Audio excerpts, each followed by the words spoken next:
तो रिलीज के सिर्फ एक हफ्ते के अंदर छावा फिल्म ने डोमेस्टिक बॉक्स ऑफिस पे 200 करोड़ की कमाई कर ली है और जैसा इस फिल्म का ट्रेंड देखने में लग रहा है, अब इस बात पे कोई डाउट नहीं है कि मिनिमम 400 करोड़ क्लब को तो डेफिनेटली ज्वाइन करेगी। बट यहाँ पे इंपॉर्टेंट क्वेश्चन ये है कि कौन से ऐसे 3 मेजर रीजंस हैं जिस वजह से इंडियन ऑडियंस को छावा फिल्म इतनी ज्यादा पसंद आ रही है। Reason number 1, the untold history. अब इस बात को कोई एक्सेप्ट करे या ना करे, लेकिन ये एक हार्श ट्रुथ है कि छत्रपति संभाजी महाराज की कहानी बहुत कम ही लोग जानते थे। बेसिकली एक small section of the audience जिसको हिस्ट्री में इंटरेस्ट है वो तो संभाजी महाराज के बारे में जानती थी, लेकिन अगर हम पूरे इंडिया की बात करें तो मैक्सिमम लोगों ने सिर्फ छत्रपति शिवाजी का नाम सुना था, लेकिन उनके बेटे संभाजी कौन है, वो कितने ब्रेव वॉरियर थे, उनके सैक्रिफाइस और स्ट्रगल्स क्या थे और किस तरीके से उन्होंने अपनी पूरी लाइफ हिंदवी स्वराज को डेडिकेट कर दी, ये किसी को पता ही नहीं था। इनफैक्ट ये अपने आप में बहुत बड़ी आयरनी है कि अकबर और शाहजहां का नाम तो सबने सुना है, लेकिन एक ऐसा वॉरियर जिसने अपनी पूरी लाइफ इस देश को डेडिकेट कर दी, उसके बारे में खुद ये देश बहुत कम जानता था। यही रीजन है कि जब लोग थिएटर से बाहर निकल रहे हैं तो वो बहुत ज्यादा शौक तो है ही, लेकिन उसके अलावा उनके दिल में संभाजी महाराज के लिए बहुत ज्यादा रिस्पेक्ट है। इनफैक्ट छावा की सक्सेस के बाद ऐसी बहुत स्ट्रॉन्ग पॉसिबिलिटी है कि हमारे बाकी जितने भी अनसंग वॉरियर्स हैं उनके ऊपर भी एक बायोपिक बने जिसे हम ऑडियंस को उनके बारे में भी पता चले।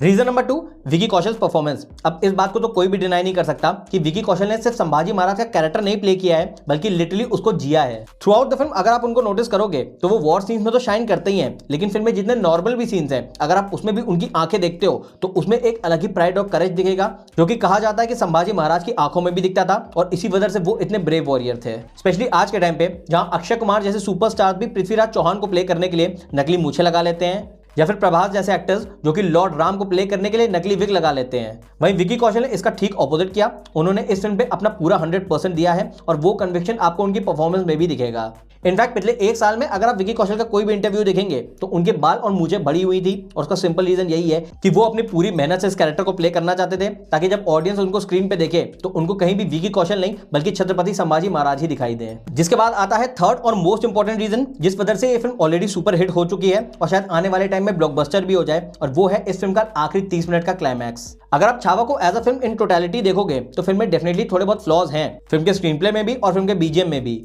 और उस लिहाज से एक बात पे सब अग्री करेंगे कि छावा बिल्कुल ही परफेक्ट फिल्म नहीं है, लेकिन एक चीज जो इस पूरी बात को ओवरशैडो कर देती है वो है इस फिल्म के लास्ट 30 मिनट्स। क्योंकि फिल्म के आखिरी आधे घंटे का जो ड्रामा है वो इतना ज्यादा बेहतरीन, इतना ज्यादा एक्स्ट्राऑर्डिनरी है कि पूरी फिल्म में कितने भी फ्लॉज हो वो उन सभी के लिए कॉम्पनसेट कर देता है। काफी अनअबैशेड वे में जिस तरीके से दिखाया गया है कि किस तरीके से औरंगजेब ने छत्रपति संभाजी महाराज को टॉर्चर किया, वो अपने आप में इतना ज्यादा रॉ, इतना ज्यादा ब्रूटल है कि उनका पेन डायरेक्टली आपके हार्ट में फील होगा। इनफैक्ट अगर आप उस पूरी फिल्म को नोटिस करेंगे तो वो आखिरी के आधे घंटे ही है जहां पे फिल्म थोड़ा बहुत ठहरती है और इसी वजह से वो सीन डायरेक्टली आपके दिल को छुएगा। यही वो एग्जैक्ट रीजन है कि जब बहुत सारी पब्लिक थिएटर से बाहर निकल ली है तो कई सारी लोगों की आंखों में आंसू हैं। और अभी तो ये फिल्म रिलीज हुई है, लेकिन जब इस फिल्म को आए 5 या फिर 10 साल हो जाएंगे तो इस क्लाइमैक्स को और लास्ट के 30 मिनट्स को डेफिनेटली याद रखा जाएगा। और इन सारी चीजों की बॉटम लाइन ये है कि अगर आपने छावा अभी तक थिएटर्स में नहीं देखी है तो आपको नहीं पता आप कितने किलर सिनेमैटिक एक्सपीरियंस को मिस कर रहे हैं। अगर पॉसिबल हो तो एक बार इस फिल्म को आईमैक्स में जरूर देखना, आप लेटर ऑन कमेंट सेक्शन में थैंक्स बोल के जाओगे।